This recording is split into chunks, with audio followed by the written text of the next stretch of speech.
প্রিয় দেশবাসী, আসসালামু আলাইকুম। দেশি মুরগির বাচ্চা কী ধরনের খাবার খাওয়ালে দ্রুত বড় হবে এবং মুরগির বাচ্চাকে কিভাবে প্রাকৃতিকভাবে সুস্থ রাখবেন তা আপনাদের মাঝে বিস্তারিত তুলে ধরছি। যে যেখান থেকে দেখছেন সম্পূর্ণ ভিডিওটা দেখার অনুরোধ রইল। এই যে ডিমগুলো দেখছেন, এগুলো সবগুলাতেই বাচ্চা আছে। ইনশাল্লাহ কিছুদিন পর সবগুলা ডিম থেকে বাচ্চা বের হয়ে আসবে। আর এই সুন্দরভাবে বোর্ডিং করতে হবে। এ টু জেড জানতে অবশ্যই সম্পূর্ণ ভিডিওটা দেখবেন, তো সাথে থাকেন।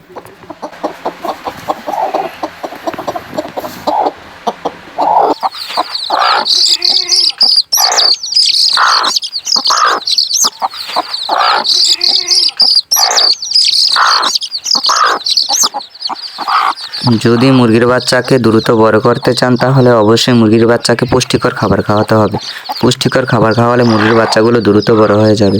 পুষ্টিকর খাবার না খাওয়ালে মুরগির বাচ্চাগুলো নানান রোগের সম্মুখীন হতে হবে। অনেকেই একটি ভুল কাজ করে থাকেন, দোকান থেকে মুরগির জন্য ফিড কিনে এনে মুরগির বাচ্চাকে খাওয়ান, কিন্তু মুরগির বাচ্চার কোনো একটি ভালো গ্রোথ পান না। তো অবশ্যই দোকান থেকে ফিড কিনে নেওয়ার সময় ভালোভাবে দেখে শুনে আনবেন। বাজারে সোনালী স্টার্টার ফিডটা 70 টাকা কেজি পাওয়া যায়। ডিম থেকে বাচ্চা ফোটানোর পর মুরগির বাচ্চাকে প্রায় 1 মাস সোনালী স্টার্টার ফিডটা খাওয়াবেন। ইনশাল্লাহ দ্রুত বড় হয়ে যাবে আপনার মুরগির বাচ্চাগুলো।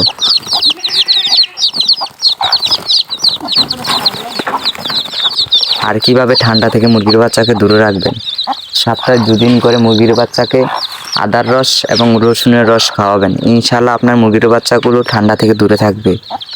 আর 1 মাস পর মুরগির বাচ্চাকে কীভাবে লালন পালন করবেন এবং কী ধরনের খাবার খাওয়াবেন তা অন্যান্য ভিডিও পেতে লাইক এবং শেয়ার, চ্যানেলটি সাবস্ক্রাইব করে রাখবেন। আল্লাহ হাফেজ।